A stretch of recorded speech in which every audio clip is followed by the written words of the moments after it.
State capitals serve as the government hubs for each state, yet they often aren't the state's largest city. Let's explore some more of these smaller state capitals.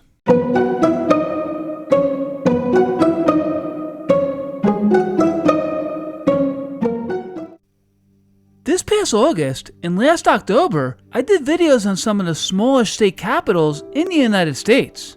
Many geographical factors are associated with why this is the case. In today's episode, we are going to review more small state capitals across America. We'll identify them and explain their geographical histories on why they became their state capital. Before we begin, if you enjoy geography and earth science, you'll like this channel. So be sure to subscribe to my channel, Our World, Our Planet, Our Home, to view more content. Let's get started. Let's start in the middle of the United States with the Midwestern state of Kansas. Kansas has around 3 million residents, with much of the population living in one of two areas, in the Kansas City metropolitan area or Wichita. But Topeka, the capital, is fifth in population size. Topeka became the capital of Kansas due to a combination of political maneuvering, geographic positioning, and historical context during the mid-19th century. Founded in 1854 by anti-slavery settlers from the New England Emigrant Aid Company, Topeka was established as a free state town during the turbulent period known as Bleeding Kansas. This was a time of violent conflict between pro-slavery and anti-slavery factions which sought to influence whether Kansas would enter the Union as a free or slave state. When Kansas was admitted into the Union as a free state in 1861, Topeka was chosen as the capital due to its central location and its role as a stronghold of anti-slavery sentiment. In addition, the city's founders have been involved in drafting the Topeka Constitution in 1855, which was one of the first attempts to establish a free state government in Kansas, further solidifying its political significance.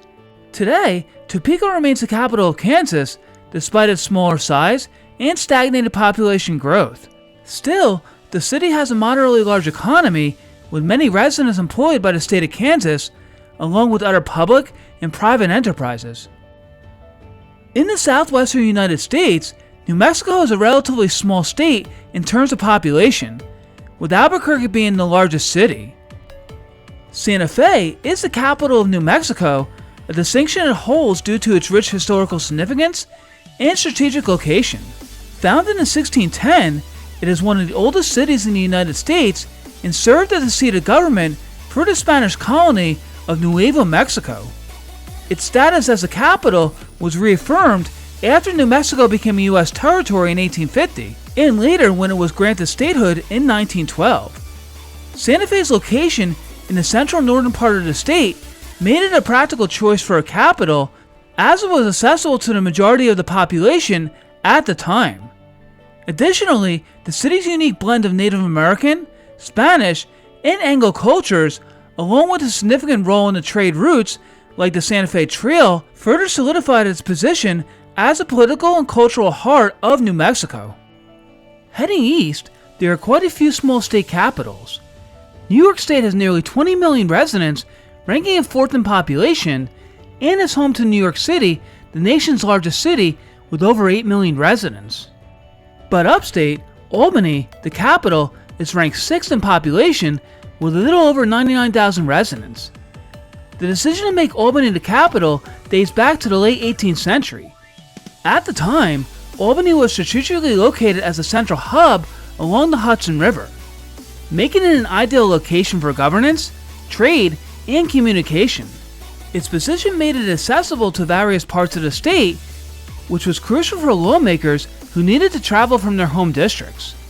Additionally, Albany's proximity to the western frontier of New York made it a key location during a time when the state's expansion and development were top priorities. These factors, combined with Albany's established history as a settlement and trading post, led to its designation as a state capital in 1797.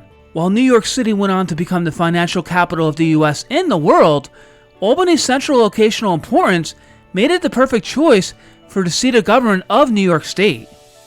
New York's neighboring state, New Jersey, has relatively small cities, with Newark being the largest.